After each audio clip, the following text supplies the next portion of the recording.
KP classes dedicated to excellence. Hello everyone, good morning. This is Drishti Batra from KP classes and welcome back to our YouTube channel. In today's video, we are going to solve the B2 part of GATE Architecture and Planning of the year 2022. Now there are many other question papers also that we have solved and the videos are available on our YouTube channel. So go and check that out if you haven't already.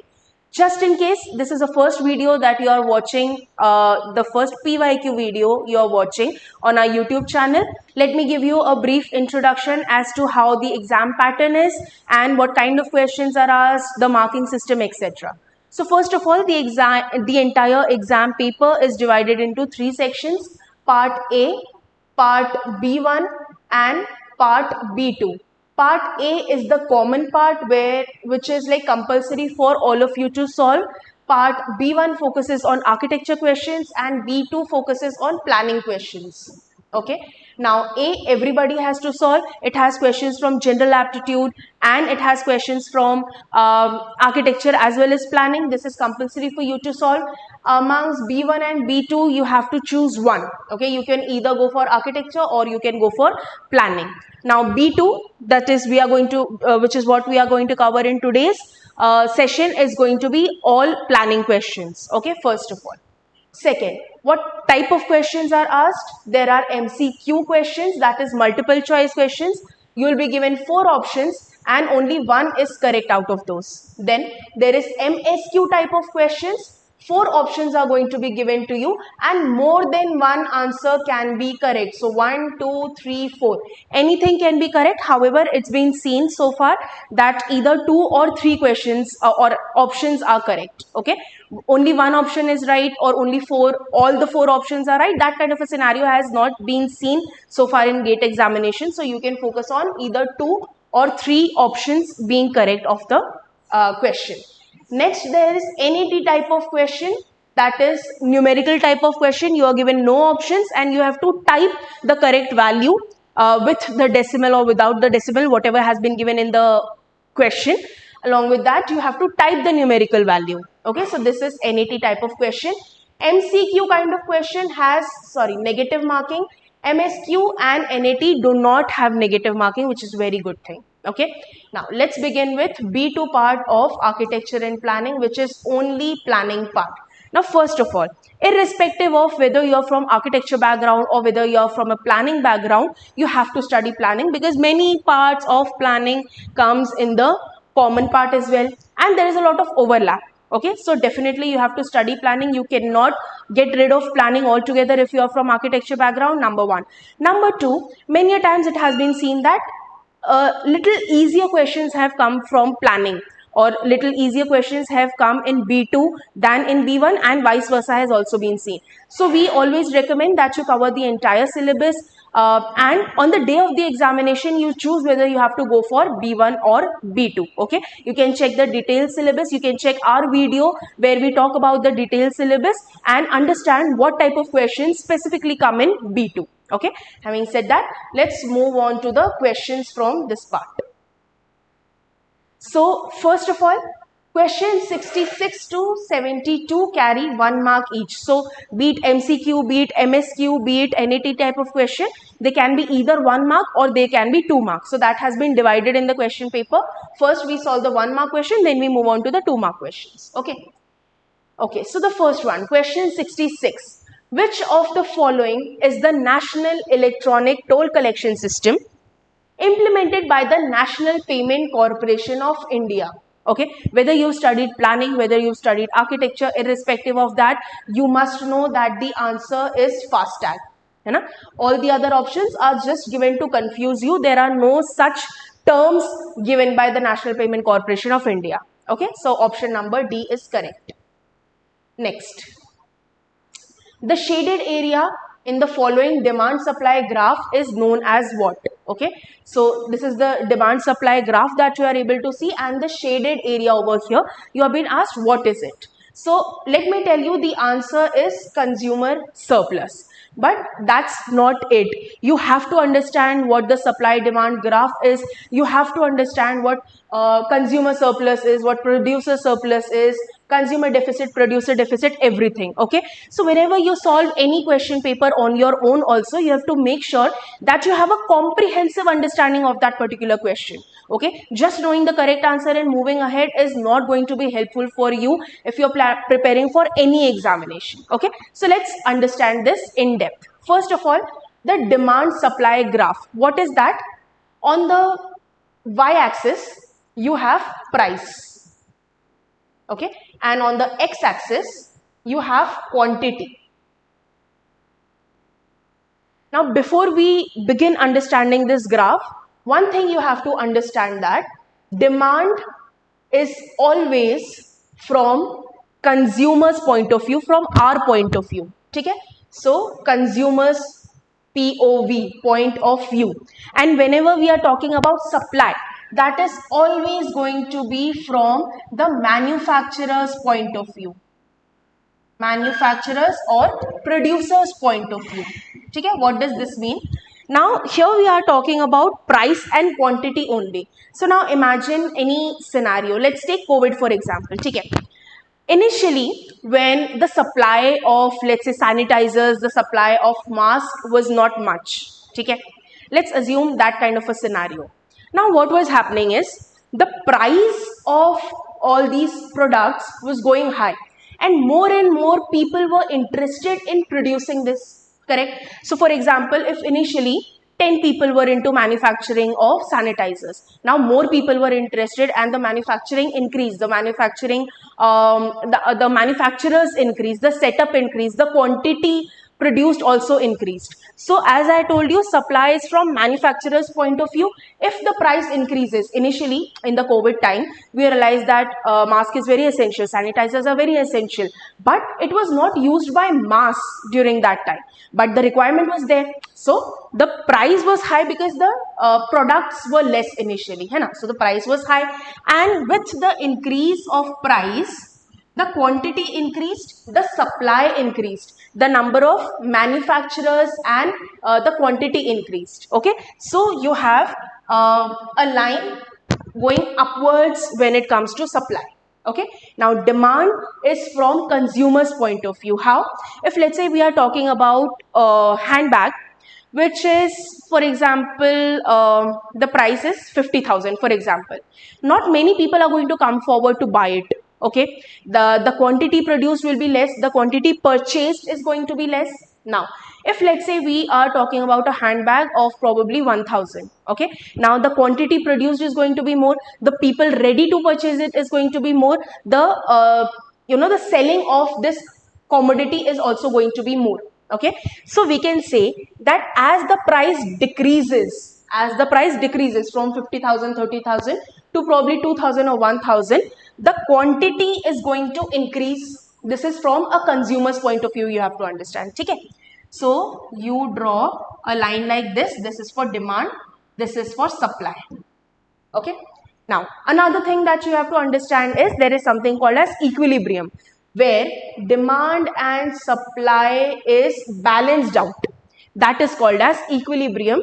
And let's say this is your line of equilibrium, for example. Okay, now let's read what's given here first. Surplus and deficit on the graph. Okay, consumer surplus, area above the equilibrium price line and below the demand curve. What is the demand curve? This is the demand curve. If the price decreases of a commodity, then the quantity purchased, the quantity of that commodity being purchased is going to increase. This is demand curve from a consumer's POV. This is the supply curve from a manufacturer's point of view. As the price increases in the market, for example, mask price increased 100, 200, people are ready to pay anything for that, okay, because they have to keep themselves protected.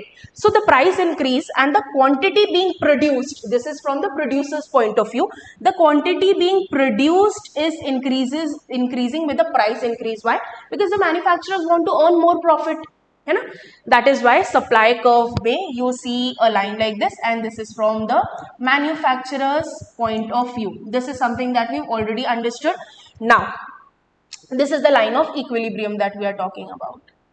Now consumer surplus is what?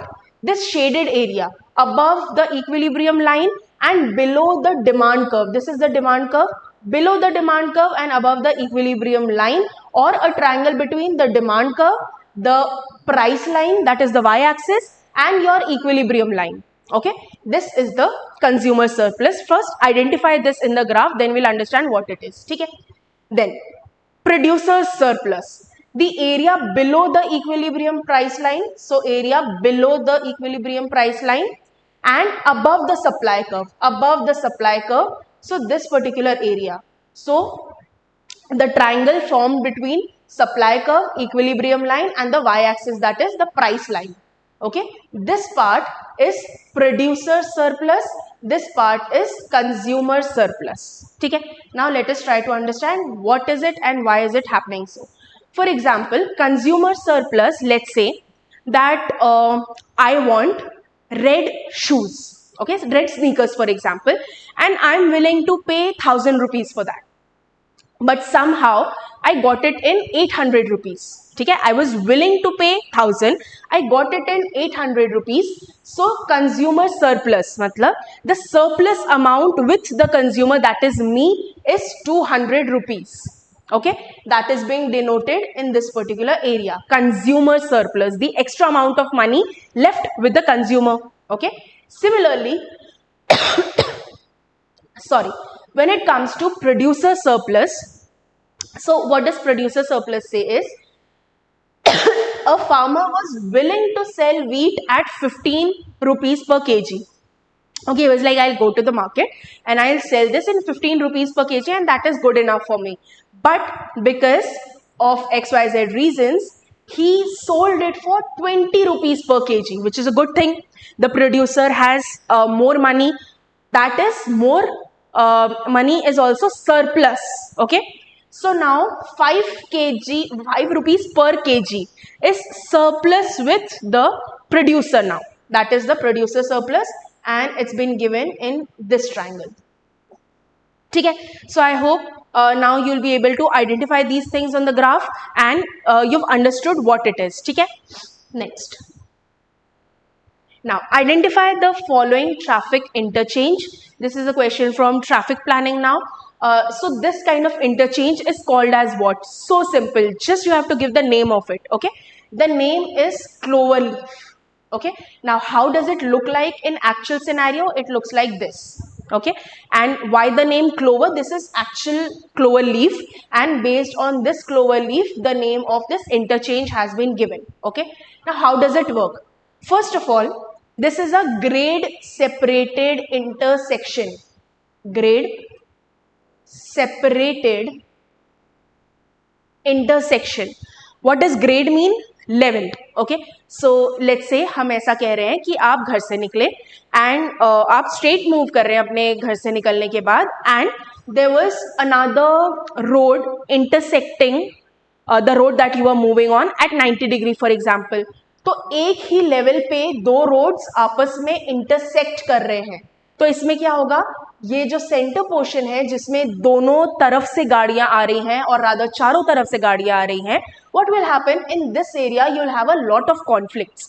बहुत सारे conflicts होंगे, बहुत सारे confusions होंगे, गाड़ियां कहीं से भी आ रही है कहीं भी जा रही है, and there is a lot of confusion. ठीक है, जब हम लोकल रोड की बात करते हैं, जब हम छोटे रोड्स की बात करते हैं, तब हम इसे इजीली मैनेज कर सकते हैं. How? With the help of a traffic light. Okay, you allow a certain set of people to move, or you allow people from only one direction to move, for example. Okay, and that is how you're managing this traffic and you're reducing all the conflicts. That is one way. Let's say we are talking about two national highways. Okay, now national highways have high speed. Okay, we do not want to reduce the speed and we do not want people to wait for the traffic light to go green. In that case, what do? We give grade separated intersection, or one road at this level probably and another road at this level. ठीक है, तो यहाँ वाला direction में movement easily हो रहा है without any hindrance, and इस डायरेक्शन में भी बहुत अच्छे से मूवमेंट हो रहा है without any hindrance. That is why you give grade separated intersection in the first place. ठीक है, now there are various ways of giving grade separated intersection. ठीक है, what causes the most problem in grade separated intersection is moving right, taking a right. ठीक है, imagine there's a flyover, तो flyover का movement इस direction में हो रहा है, दूसरा direction में यहाँ move कर रहे हैं, so this is very easy. ठीक है, once you want to take a right turn or a left turn, there should be some connection between the flyover and the road on the lower level. That is where the problem is caused. ठीक है, तो उसके बहुत अलग अलग तरीके होते हैं. You can check our video where we talk about the intersections in detail. That is also available on our YouTube video. But as far as this question is considered, we've already spoken about clover leaf, the name, where does it come from, how does it look like, and this is a clover leaf. Let's check how the other intersections also look like. This is a directional interchange. Okay, you have ramps for left turn, you have ramps for right turn, and you have roads to go straight also. That is your directional interchange. Trumpet, this is usually given where two important roads are meeting, but it is forming a T intersection. So they are meeting, they are not crossing each other. For that time, your trumpet interchange is usually given. And then you have the diamond interchange. Okay? So more on this on another video wherein we talk about more types of interchanges. We talk about grade separated, at grade, and we talk about advantages and disadvantages of all of these. So you can check that video. Now moving on to the next one, that is question number 69. Which of the following is our value capture methods? First of all, what is value capture method? Let's say the government has provided certain infrastructure, so planned and executed certain infrastructure in that particular area, because of which the overall value of the land or value of property in that particular area has increased. Okay? Now what will the government do? They will try to get some money or extract some money of the increased land value. They will try to get it from the owners of that place. Okay? That is value capture methods, and the money that they get from the owners of that place in the form of this, they will utilize in another infrastructure project. Okay? So which one of these is or are? As soon as is or are comes into a picture, this means it is a MSQ kind of question. Okay, please be very aware and very alert whenever you are reading questions. It's not mentioned separately whether it's a MSQ kind of question or MCQ kind of question. You have to read the question carefully and then understand. Okay, so please make a note of that. Next, building construction fees. No, that is not a type of value capture method. Fees for changing agriculture to non-agriculture land use, yes.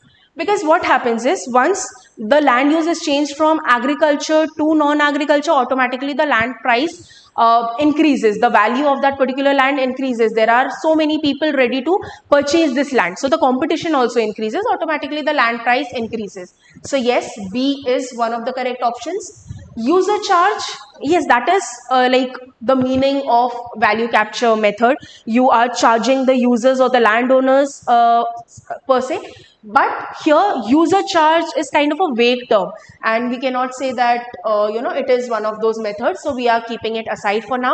Then premium on additional FSI FAR, yes, this is one of the very key or one of the very important methods of this VCM. Okay, so B and D. These are the correct answers for question 69. Moving on to the next one. Which among the following is our models? Is our means MSQ first of all. Then PPP model used for infrastructure projects. PPP is when the government, that is the public sector, works with the private sector or private firms on any project. So it could be that the government is asking the private project to design, or to design and execute, or to operate, or to manage, or multiple of these things. Okay? So that is your PPP model. Usually you will see BOOT or BOLT, these kind of PPP models you will usually find. What does this stand for? Let me tell you in brief. B usually stands for build. Okay? O usually stands for own or operate. L stands for lease.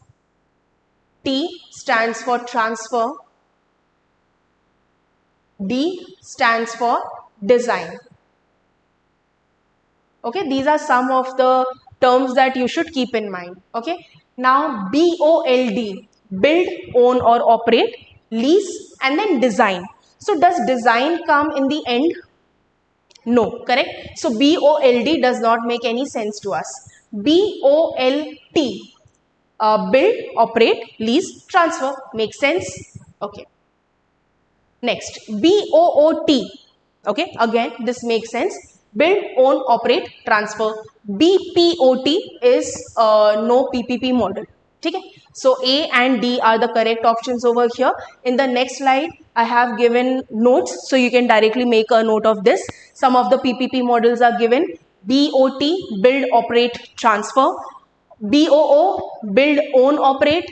BOOT, that is build, own, operate, transfer. DBFO. So F is also there. Finance. You can add it into the previous slide list. So DBFO, design, build, finance and operate. Build, transfer, operate. Build, lease, transfer.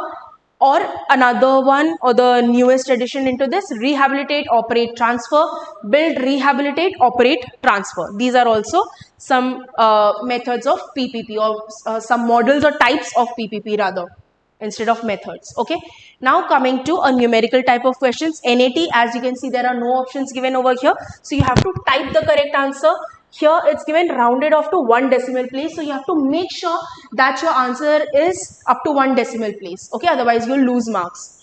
Okay. If your answer does not fall into the range that they have given, you will get 0 marks. Even if it is like they have given it as 43 and your answer probably comes as 43.01, you won't get any answer. There is no negative marking, but at least you won't get any answer for these kind of rounding off errors also. Okay, so be very careful. Now question number 71. The measured spot speeds in kilometer per hour of 10 vehicles from traffic stream are 45, 35, 25, 51, 45, 38, 61, 42, 47 and 49. The time mean speed of the traffic stream in kilometer per hour. So the unit is same in both, no conversions required. Rounded off to 1 decimal place is what? Now, first of all, this is easy 1 mark being given to you. You have to do nothing, just find out the mean. So time mean speed mein you find out the absolute average or the absolute mean. Okay, and when it comes to space mean speed, at that time you have to find out the harmonic mean. Again, the calculation is very easy, but this is easier than that. Okay, very easy, 2 marks, 1 mark given to you. What you have to do is find out the average. How to find out the average? 45 plus 35 plus 25 plus 51 plus 45 plus 38 plus 61 plus 42 plus 47 plus 49 divided by how many speeds do we have? How many entities do we have in here? 10. So divided by 10. Once you solve for this, you get the answer as 43.8 kilometer per hour. 43.8 kilometer per hour. Okay? The range was given very nicely over here. It was between 42 to 44. Okay, this was the official range being given to you, which was like very good. Your answer will fall definitely within that. Okay, next. In a township, the price of each house was 25 lakhs in Indian rupees last month.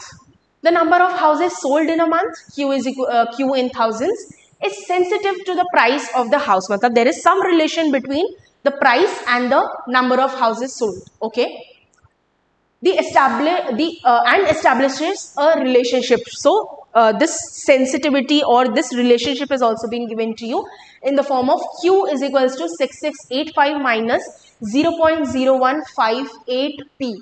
This is the relationship being given to you. If the price of each house increases by 20% in the current month, in the previous month, let's say we are talking about July. Okay? That month the price was 25 lakh. This month it has been increased by 20%.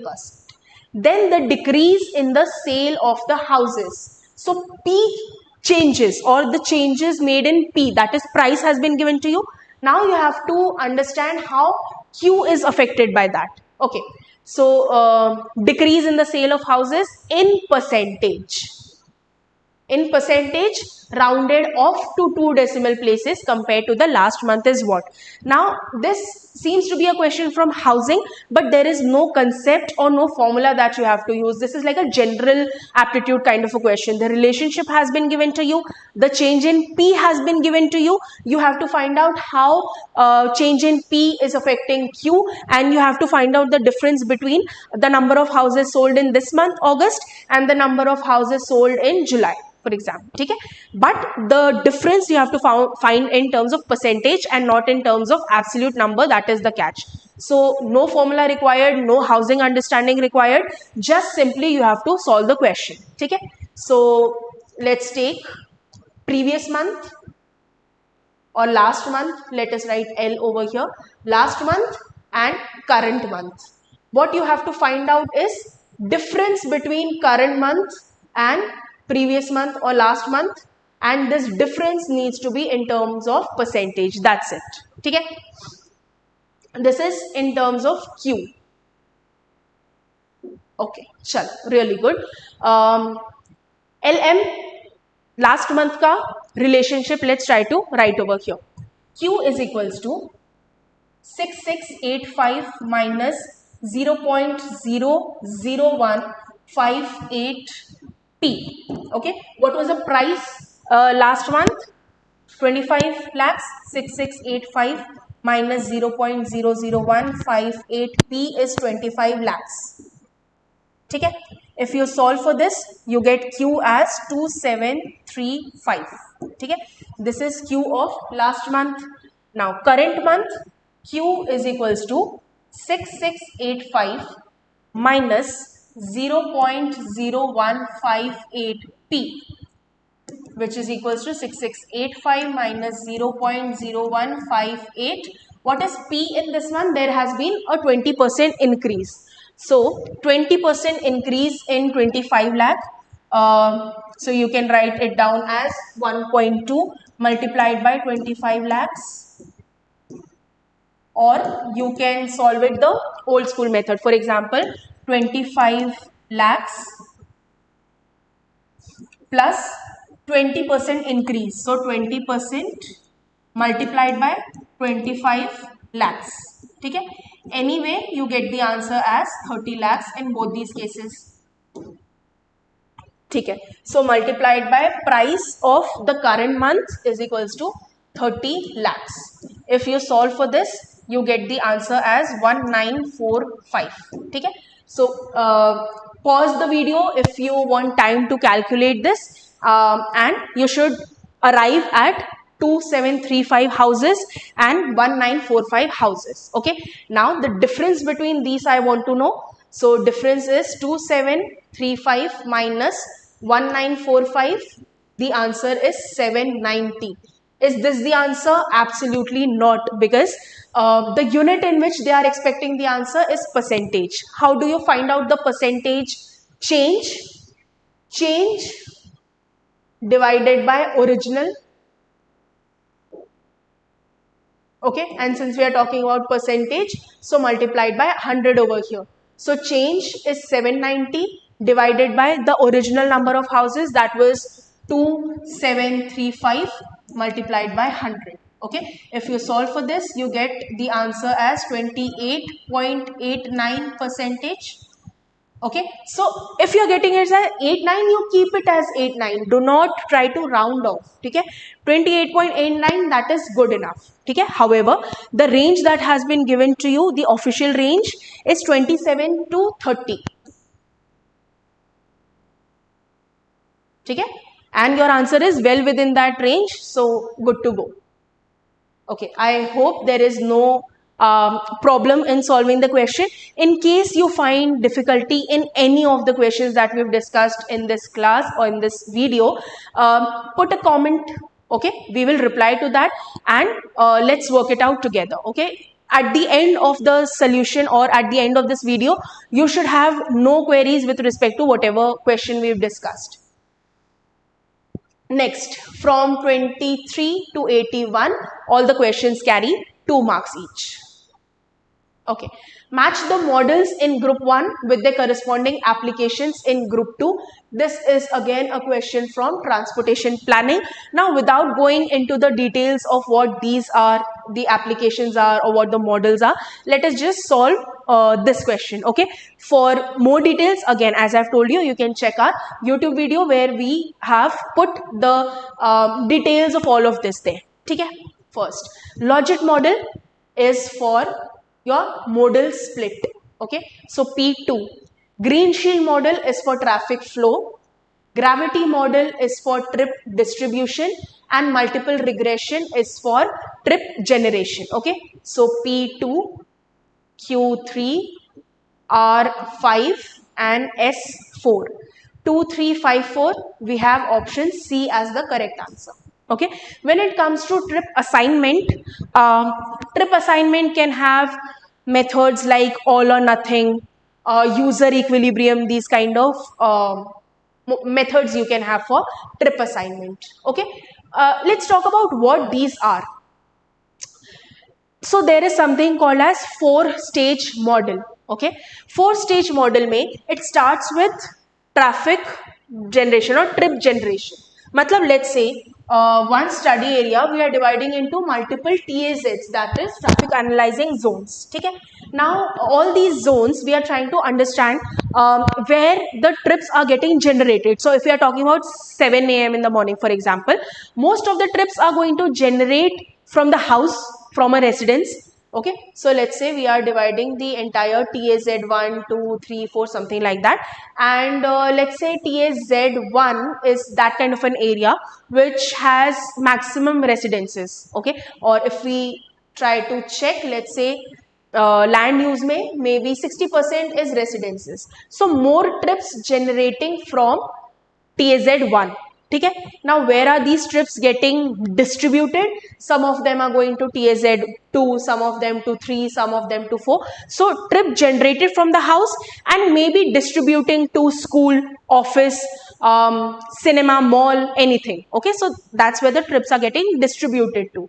Then modal split, mode as in the choice of transportation. Okay, for example, you choose to go by two-wheeler or a car or public transportation, or let's say auto rickshaw or whatever. That is your mode choice. So mode split. For example, 60% chose to go by their own vehicle, 20% chose metro, and the others chose various different types of methods, for example, bus or auto rickshaw or taxi, Ola, whatever. Okay, so that is your modal split.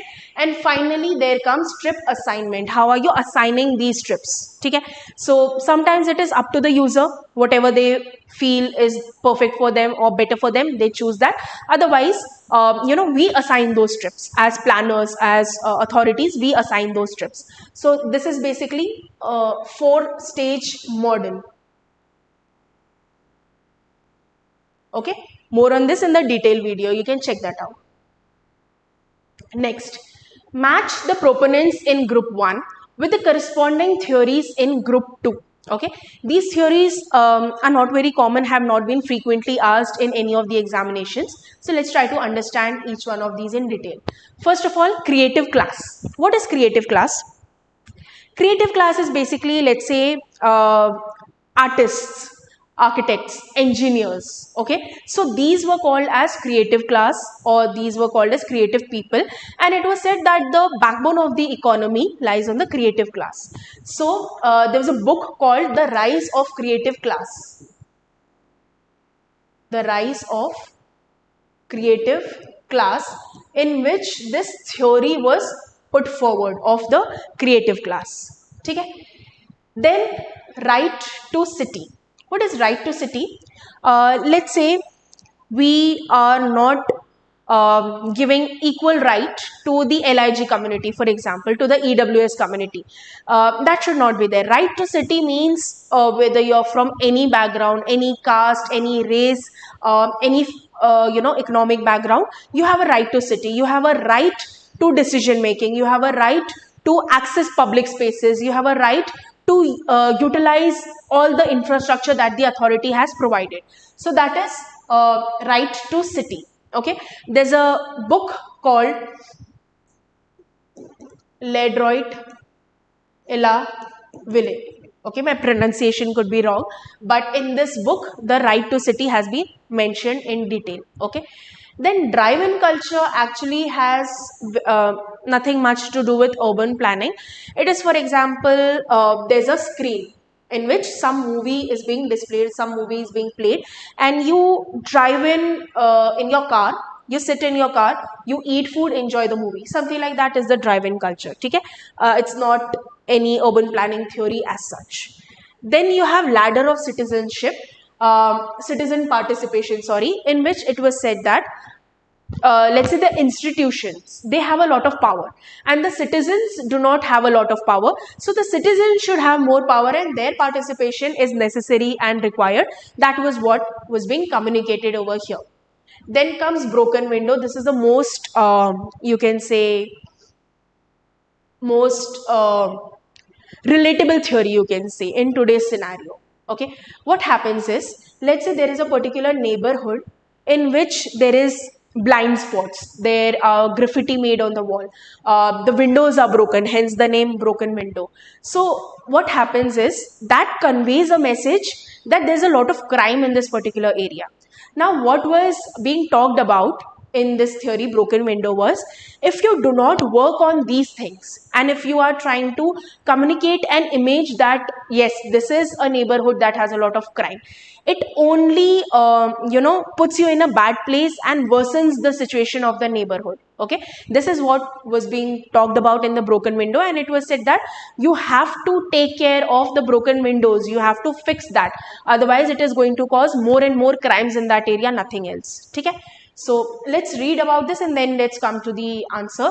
Creative class theory proposed by Richard Florida. So we already have the answer over here. Proposed by Richard Florida suggests that cities with high levels of talent, technology and tolerance, okay, these three keywords you must write in your notes, attract a skilled creative class.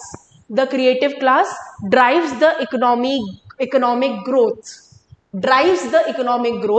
by fostering innovation, attracting high-tech industries, and creating dynamic economies. Their theory emphasizes that the quality of place, including cultural amenities, diversities, is crucial for drawing these skilled workers and promoting a virtuous cycle of innovative and job growth. So you must be aware that initially the ruling class had the power. Okay, they were given the most focus.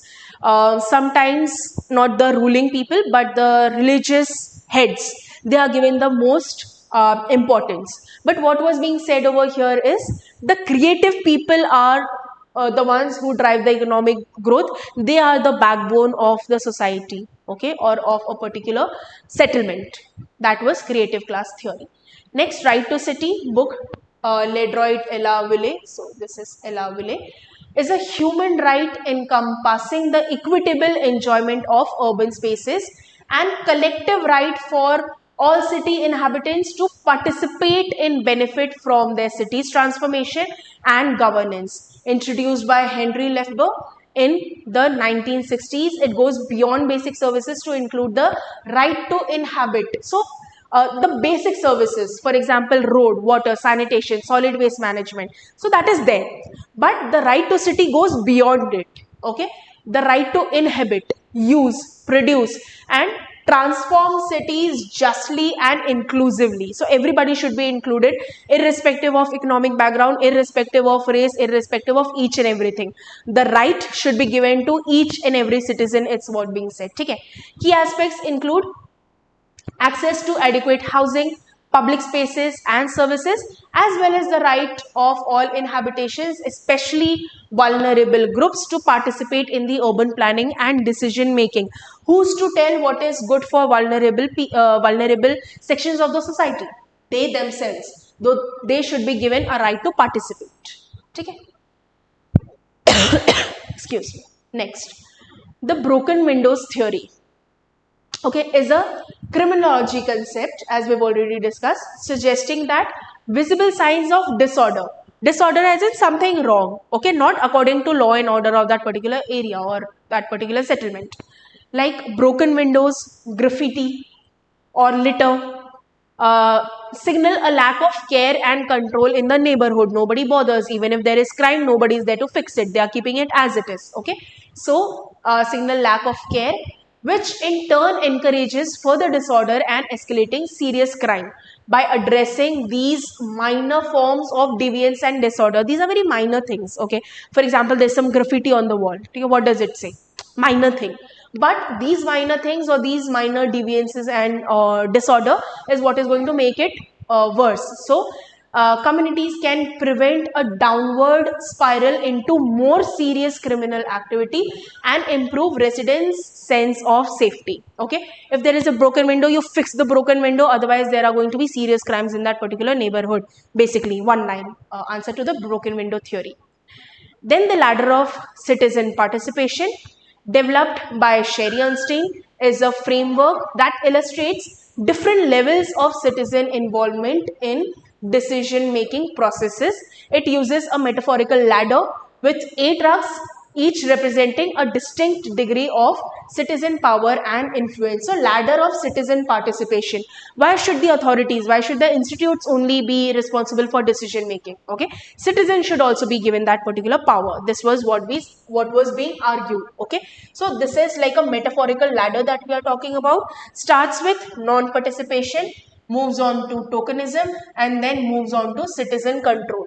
Okay, there is first manipulation, therapy, informing, consultation, placation, partnership, delegation, and then citizen control. Okay, you need not go into much depth of this ladder. Just know what are we talking about, who has given it and all. Okay, now coming back to the answer, we've already read about it. We already know who gave these theories. The answer is C. Okay, P5, broken window, was given by James Wilson and George K. Kelling. Then you have Q4, ladder of citizen participation, given by Sherry. Then you have Henry Lefebvre, who has given right to city, and Richard Florida, who has given creative class. Richard Florida is a very well-known name in urban sociology. So just in case you are also studying urban sociology, go into the depths of the works of Richard Florida. That is going to be very helpful. Okay, moving on to the next question. Match the artists, scientists in group 1 with the corresponding contributions in group 2. So Robert Park and Louis Wirth, again very well-known names in urban sociology. Then you have Jacob August Riss, you have Charles Booth and John Snow. And in group 2, you have poverty map, cholera map, tenement shelter photography, urban ethnography, and underground sewerage systems. Okay. Okay, in this one, let me give you the correct answer first and then we will discuss. P4. Okay. P4, Q3, R1 and S2. Okay, so option number A is correct. Okay, now what is poverty map? It was a map made for London. Okay, it was color coded and it shows street and like in a map, it's showing street and color coded. For example, economically good have, let's say, green or blue, and the lowest one EWS has red, something like that. Okay, so that was the poverty map being made to understand the various or the patterns of settlement with respect to the economic background. Okay, then cholera map, basically again some kind of a mapping was done again for the place London. Okay, and in this they try to understand where the problem is there so that they can solve it and cholera disease spread can be stopped. Okay, then you have tenement shelter photography, that is as straight as it is written over here. So the ownership of a particular area, so whether they are on rent, tenants, basically that is what they try to understand by making this map. Okay, and the last one is urban ethnography. What is urban ethnography? It is the study of how urban residents and other inhabitants make sense of their social worlds, okay, navigate surroundings, communities, and manage the forces and manage the urban experience or understand the urban experiences. That is urban ethnography. Okay, which was given by Robert Park and Louis Wirth. Okay. Next, moving on to the next question. This is again the simplest kind of question that can be asked. Okay. Take it. In the conceptual diagram of the city given below, P, Q, R and S refer to urban patterns. Among the choices given below, the correct association is what? Okay.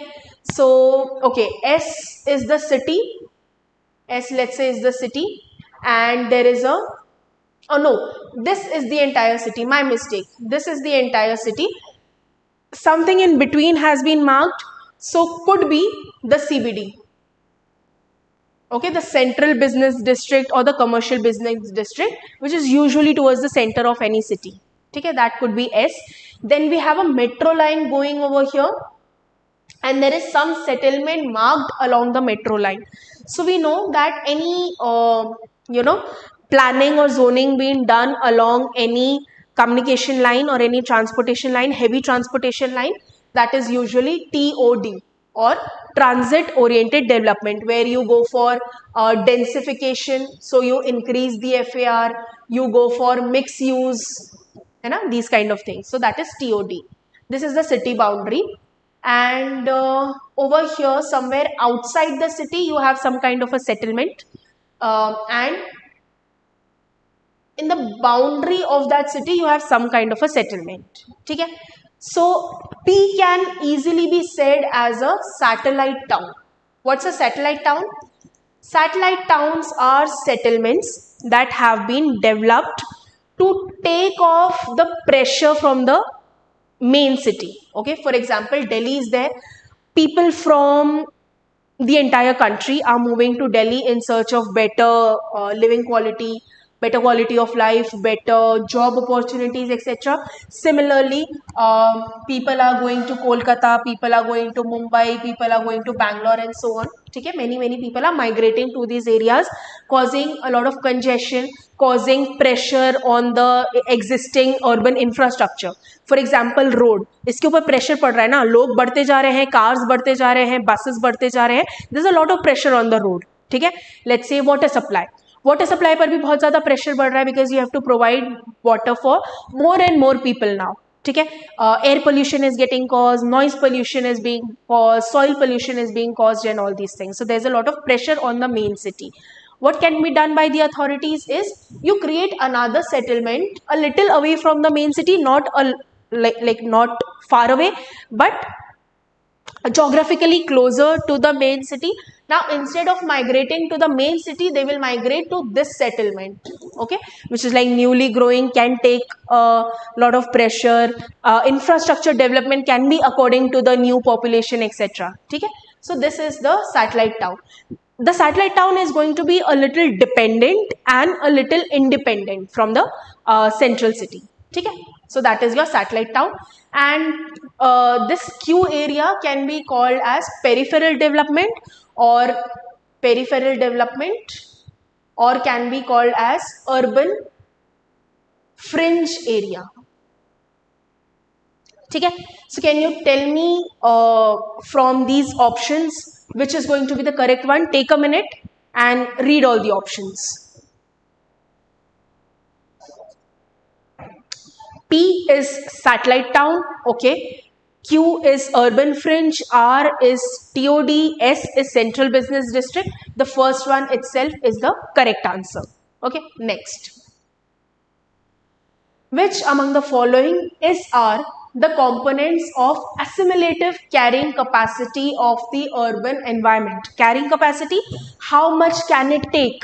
And we are talking about the urban environment over here. Okay, so air, yes. Water, yes. Economy, no. Soil, yes. Okay, economy is not a part of urban environment, and when it comes to carrying capacity, we do not usually consider it. The rest, yes. Air, we are bothered about. Water and soil, we are bothered about, and we have to take care of the carrying capacity of the urban environment while designing for any settlement, that is.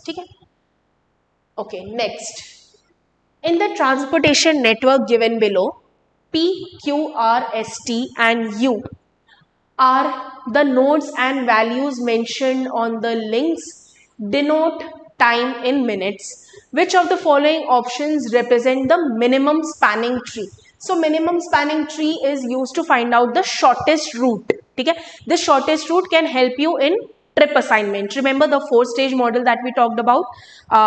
Trip generation, distribution, modal split, and finally assigning of the trips. So when it comes to trip assignment, we can sometimes go with the shortest route method. यानी जो भी shortest route होगा हम उस पे trip assign करेंगे. So your minimum spanning tree is a method of understanding the shortest route, and then from the shortest route we can understand the trip assignment, or we can work on the trip assignment. ठीक है? So what you have to do simply is add these, and whichever is going to be the smallest, और is R वाला option है यहाँ पर, so let's say multiple भी हो सकता है, whichever one or whichever ones have the smallest number, that is our answer. ठीक है? So PQ, these are all weights being given, and as you can see there are no arrows, so there is no particular direction in which you have to move on. ठीक है? So PQ 2 plus QR 2 plus QT 3 plus TS 3 plus SU 2. ठीक है? 4 plus 3 7 10 12. Next, PR 3 plus QR 2 plus RT 3 plus PR is 3, okay, QR is 2, okay, and RT is 3, then TU is 4 plus SU is 2. So 5, 8, 12 and 14. ठीक है? PQ 2, QR 2, RT 3, TS 3 plus SU 2. This is 4 plus 3 7 plus 5 12, and then finally you have PQ.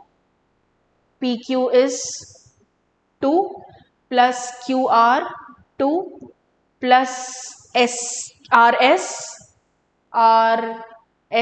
6 plus ST 3 plus, okay, there is one missing from here, just give me a minute, plus TU. Okay, so TU over here is 4, which is equals to 4 plus 6 10 plus 3 plus 4 17. So the smallest are 12 12, that is A and C. ठीक है? That is the correct answer for you. Don't bother about the arrows, don't bother about the directions, just simply add up the weights, nothing else. Okay, next. Okay, this is a very interesting kind of question. A vehicle count survey in passenger car unit is conducted on a mid-block section of a road at regular intervals of 15 minutes from 8 o'clock to 10 o'clock, okay, AM. Based on the data given in the table below, the peak hour factor rounded off to 2 decimal places for the given survey is what? Okay. Now first of all, what is peak hour? That 1 hour in the entire 24 hours where the maximum number of traffic you see on the road, in simple terms. ठीक है? We say that maximum traffic flow is there on the road. ठीक है? So that is the peak hour. अब usually हम क्या कहते हैं? सुबह का peak hour is 9 o'clock to 10 o'clock and शाम में peak hour is usually around 7 o'clock to 8 o'clock. That is now not how it works in transportation planning and engineering. There is just one peak hour in the entire 24 hours. ठीक है? That is first of all peak hour. What is peak hour factor? So there could be two things. First of all, it's not that the traffic is the highest in the entire hour. It could be that there is just half an hour or 15 minutes in which the traffic is the highest, But since we are talking about a peak hour, we take the entire hour into consideration, something like that. For example, let's say there are offices over here and the entry time is 10 o'clock, for example. So between 9:45 to 10 o'clock, we are going to see that there is the maximum traffic over here. But we say, for example, 9:30 to 10:30, or for example 9 to 10 is the peak hour. ठीक है, sometimes that is also true कि ठीक है 9 to 10 is the peak hour, because let's say there is a SEZ, or for example there are a lot of offices, some start at 9, some start at 9:30, some start at 10, some have flexible hours, so yes, even if people reach late, that is okay, and all these things. So let's say there are a group of offices over here. So in this case, maybe it is true that from 9 to 10, yes, the traffic is the highest somewhere here, let's say. ठीक है, that could be there, or the traffic is highest only from 9 to 9:15, but we are considering it to be 9 to 10. This is the reason why we consider peak hour factor, or we study peak hour factor. That is number one. Now, since we are talking about number, let us try to write the formula for the peak hour factor also. So peak hour factor is the PCU, or the passenger car unit, in that entire 1 hour peak hour. So peak hour PCU divided by that peak or highest 15 minutes PCU. ठीक है, for example here 405, that is 9:15 to 9:30. This is that peak 15 minutes where the number of vehicles on the road is the highest. ठीक है, so 15 minutes in which traffic is highest or PCO is highest, multiplied by 4. ठीक है, so we can get, for example, peak hour में there are 100 vehicles, every 15 minutes there are 24 vehicles, multiplied by 4, 100 divided by 101. You have your peak hour as or peak hour factor as 1. This could be the scenario, or you can have in the entire hour you have 100 vehicles, and in 15 minutes you have 75 vehicles that you have seen, multiplied by 4, for example. Anything could be there. Okay? We have to find out the peak hour factor for the situation being given to us. One thing you must have observed is the peak hour is not given to you. So first of all, you have to find out the peak hour. It could be from 8 to 9, it could be from 8:15 to 9:15. Okay, it could be from 8 to 9, it could be from 8:15 to 9:15, sorry, so 8 to 9, my mistake. Okay, 8 to first of all 9, then 8:15 to 9:15, 8:30 to 9:30, 8:45 to 9:45, or 9 to 10. Anything could be peak hour peak hour.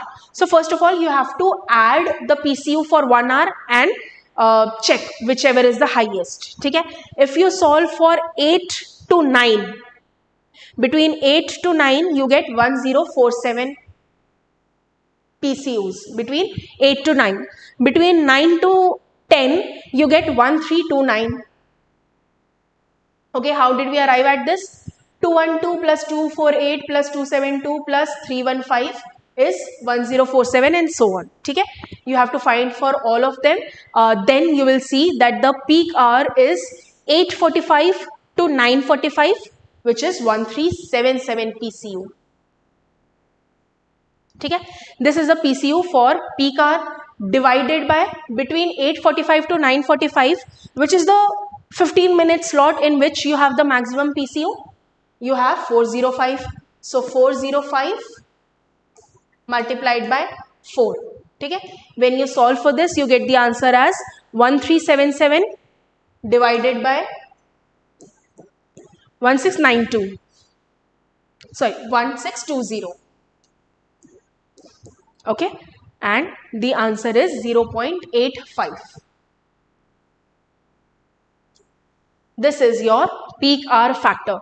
If we talk about the official answer key, 0.83 to 0.87 was given. 0.83 to 0.87 was the range that was given in the official answer key. Okay.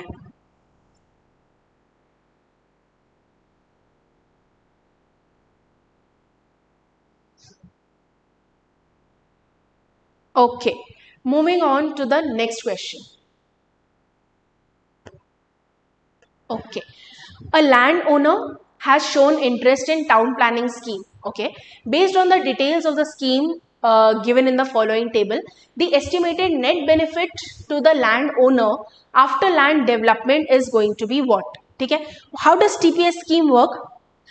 For example, there is a neighborhood which is very chaotic as of now. There are no open spaces, no gardens, maybe very bad scenario when it comes to parking, maybe narrow roads, and in general the quality of life is not good. So the authority decides we are going to go for TPS scheme. They are going to provide better infrastructure, better roads, open spaces, better water supply, better drainage, solid waste management, everything. Okay? That is what the authority is going to work on. Now remember we talked about value capture methods. So the authority, what they are doing is land reconstitution. Matlab, they are going to take the land from them, not acquire. Take the land from the owners for some time. Okay? They are going to pool the land, reconstitute it, okay, make it better, provide infrastructures, and give it back to the owners in the proportion which they got it. For example, किसी ने इतना दिया था उसको in proportion वापस मिलेगा, किसी ने अगर इतना दिया था उसको इन प्रोपोर्शन वापस मिलेगा, इक्वल वापस नहीं मिलेगा. That is one thing, that is your TPS scheme. ठीक है, रिकॉन्स्टिट्यूशन हो गया. अब since the government or since the authority has just taken the land from you, worked on it and given it back to you guys, so where is the money coming from? The government does not have money to just give it to people now, so they are also looking for money. Unko paisa kahan se milega if they are working on the infrastructure, better road and all these things? One is they are constituting more plots. So if they got 10 plots, they are somehow increasing the number of plots, not decreasing your land and taking out more plots out of it. They work it accordingly. ठीक है, तो अब they are taking out more plots from it and maybe selling it off to other people, and that's how they are getting money. Another thing, betterment charges. ठीक है, so these landowners who've given their land and the government has worked on it and they've got a better land to themselves with better infrastructure. अब सब कुछ अगर better है, road है, parking है, water supply है, सब कुछ अगर better है, तो obviously there is going to be more footfall in that area. If there are commercial shops, so there is going to be more footfall. More footfall means more profit. So definitely they are going to benefit from it. So they are going to give some betterment charge to the government that okay, you made our place better because of which we are going to benefit. So this is our charge for you. ठीक है, so that is the scenario. So what is happening? Original plot size was 500 square meter. Okay, original land value was 1200 Indian rupees per square meter. Okay, plot deduction for development, there was a deduction of 40%. ठीक है, 40% deduction से maybe the rest of the place they made roads, they made parking areas and so on. So out of 400 square meter there was a deduction of 40%. Okay, plot deduction of 40%. Then developed land value, initially each square meter was of 1200 rupees. Now after this TPS, after this infrastructure has been injected into that, the land value has increased 2800, which is so good. ठीक है, if you have better infrastructure, if everything is good, automatically the land value increases. More and more people are lined up to take the land or to purchase the land. Best scenario. Then total betterment cost to be paid by the landowner. Landowner जो authority को देगा, वो total betterment cost क्या रहेगा? 50% of the increased total land value. जो भी increase हुआ है, मतलब from 1200 to 2800, ये जो increase हुआ है, total increase का 50% the landowner is going to give it to the authorities. ठीक है, very simple. Yes, there was an application of the understanding of TPS and betterment cost and etc. But even without it, I think you would have been able to answer it, because in linguistic terms or English maybe, it has been put very well and in a very simple language, so easy to understand. But let's solve this now.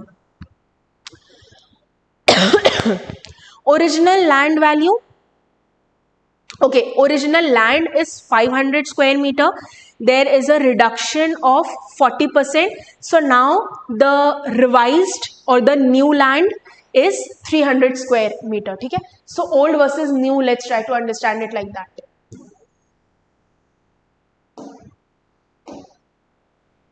Original, new. Okay? Originally the plot size is 500, new is 300. Why? 500 minus 40% of 500. The new land plot size is 300. Okay. Original land value is how much? 1200 per square meter. How many square meter are there? 500. So 500 multiplied by 1200. What is the new value? 300 multiplied by 2800. Okay. What answer do you get? For the first one, you get 6 lakhs as the answer for the original plot. For the new plot, you get the answer as 8.4 lakhs. Okay. Now 50% of the increased total land value you have to give for betterment value. What is the increased total land value? 8.4 minus 6 lakhs is the increase in the land value, which is 2.4 lakhs. ठीक है? इसका 50% you have to pay. So 50% of 2.4 is what? 1.2 lakhs. As simple as that. Very simple calculations, very simple to understand. Your answer is 1,20,000. Okay. When it comes to the official answer key, the range was very wide. It was 1,18,000 to 1,22,000. Okay. But there are no decimals there. There's no chances of rounding off or anything. Most of you should get 1.2 lakhs as the answer. Moving on to the last question for this video. The year-wise cash flow in Indian rupees of a construction project are given in the following table. If the annual discount rate for the project is assumed to be 12%, the net present value in Indian rupees rounded off to the decimal places for the project will be what? Okay. Now, first of all, understand that there is something called as present value and future value. This is coming from the time value of money. कैसे? आज के 10 रुपए कल के 10 रुपए से ज़्यादा valuable है. How did we arrive to this? For example, if you wanted to purchase a chocolate, a Kit Kat, for example, the same quantity, the same size of the chocolate you would get in 5 rupees. Now you get the same in 10 rupees or in 15 or in 20 rupees. Maggi packet you used to get in 8 rupees or 10 rupees. Now you get it for 14 rupees. ठीक है? तो उसी पैसे में आपको कम मिलेगा या नहीं मिलेगा? ओके, 10 रुपीज उस टाइम आपको मिल जाता था, 10 रुपीज में अभी या तो आपको नहीं मिलेगा. 10 rupees you go to somebody and say I want a Maggi packet, they'll say no, we don't have. Or else if it is like open kind of a thing, not packaged item but open kind of a thing, they'll give you less. ठीक है, that kind of a thing. So future value कभी भी पैसे का कम होता है, current value कभी भी पैसे का ज्यादा होता है. This is the first concept you have to understand. And then there is something called as cash outflow and cash inflow. आपने एक रेस्टोरेंट ओपन किया, उसमें आपको पहले कैपिटल इन्वेस्टमेंट चाहिए होगा, कुछ आपको इन्वेस्ट करना है. मतलब आप इन्वेस्ट कर रहे हैं, आपकी तरफ से तो आउटफ्लो हो गया, आपकी तरफ से तो वो पैसा चला गया, दैट इज कैश आउटफ्लो. ठीक है. फॉर एग्जाम्पल आपने प्रॉपर्टी खरीदी, आपने फर्नीचर खरीदा, शेफ्स को अपॉइंट किया, बाकी सारे स्टाफ को अपॉइंट किया and so on. So that was investment. So initially let's say you put in 5 lakh rupees. ठीक है. उसके बाद 2 साल आपने कुछ नहीं इन्वेस्ट किया. ओके. कैश इनफ्लो क्यों नहीं है, प्रॉफिट क्यों नहीं है? क्योंकि अभी we are not at the stage of break even. ठीक है. हम प्रॉफिट नहीं कमा रहे हैं, मे बी हमें पैसे मिल रहे हैं बट वो और चीजों में चले जा रहे हैं. ठीक है. For example, so we are not earning anything, for example, or even if you are earning something, it's not a profit or it's not inflow, for example. ठीक है, after some time we start earning, so that is inflow. ठीक है, अब इसमें you are investing also something, you may invest something, you may not invest anything. At the beginning of the entire, you can say, business, you have to put in some money, definitely that is the capital investment. उसके बाद may or may not be. ठीक है, अब coming back to net present value. Net क्या होता है? For example net salary, gross salary. Okay, CTC company, cost to company something different. After deductions you get something different in your hand, that is your net salary. ठीक है, gross salary could be your CTC. Or for example, you get let's say 50,000 in hand, out of which you have to pay rent, you have to pay transportation cost. ये सब मिला करके you are left with let's say 35,000 for example. That is your net salary. ठीक है, the same we are talking about here, net, what is left with you. Okay, you invested 5 lakh, you got 6 lakhs.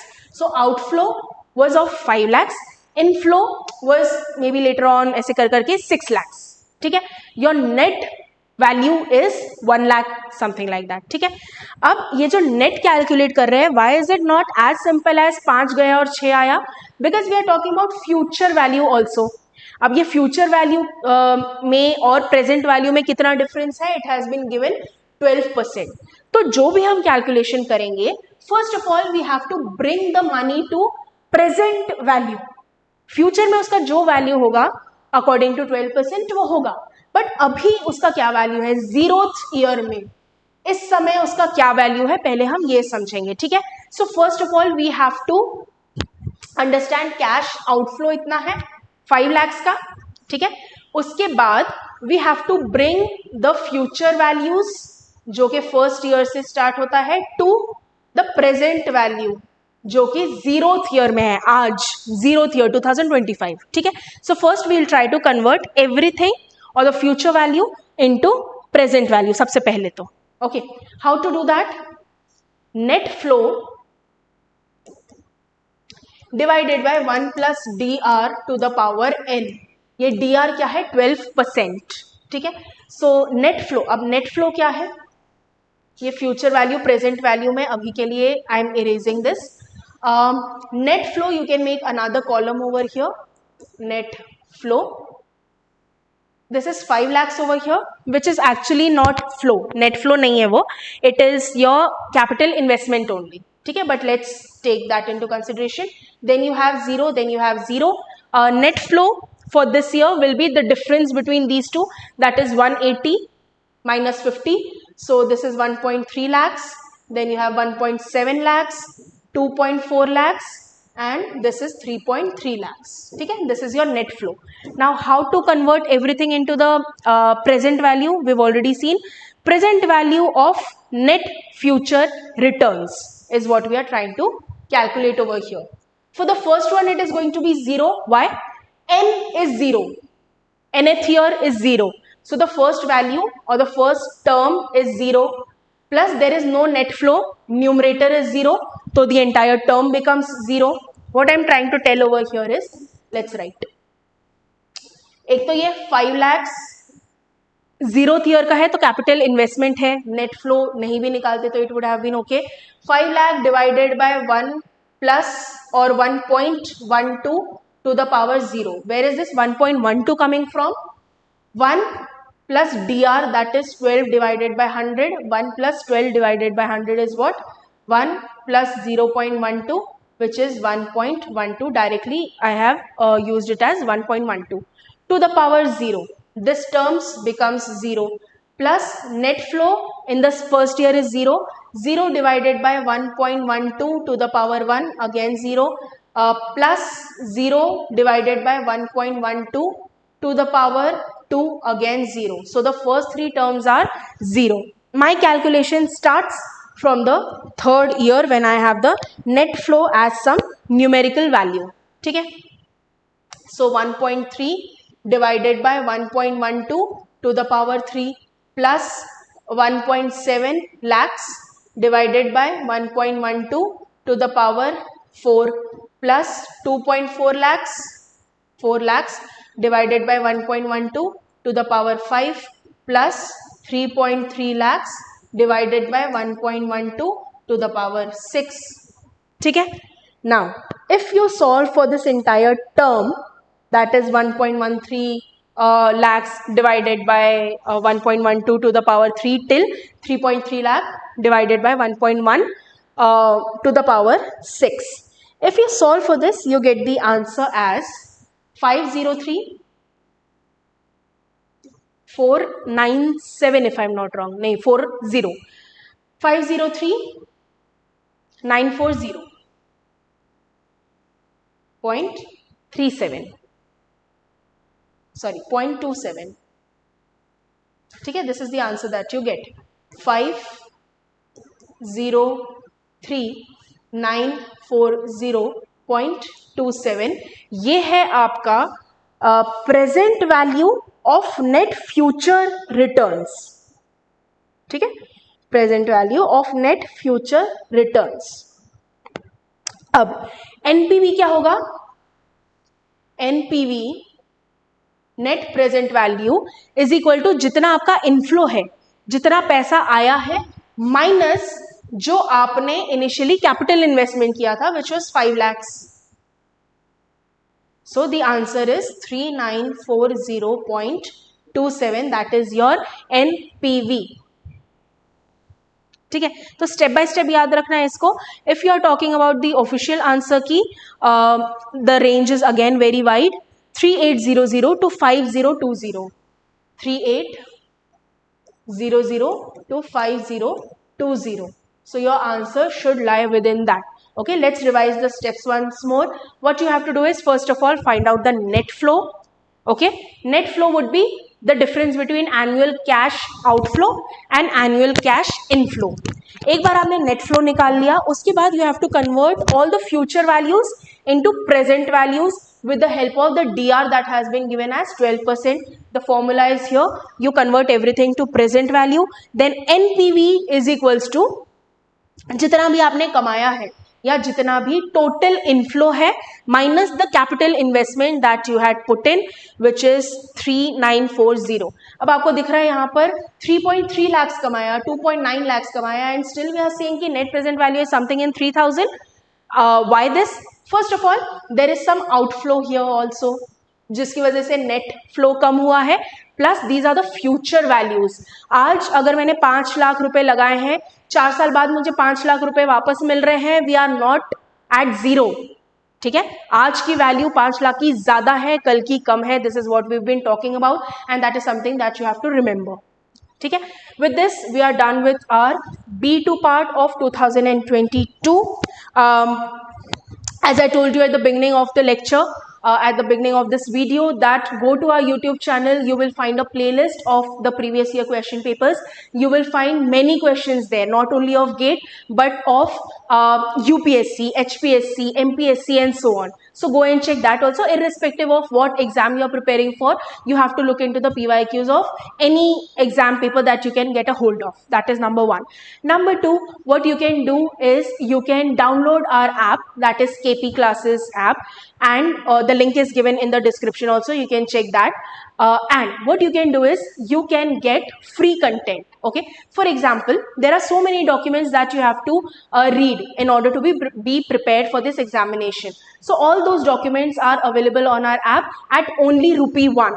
So just ₹1 you have to pay for that. Okay, as equal as free content. So you can download our app and get a hold of all those documents also. Keep in touch. We'll come up with more PYQs. Thank you for now. KP Classes, dedicated to excellence.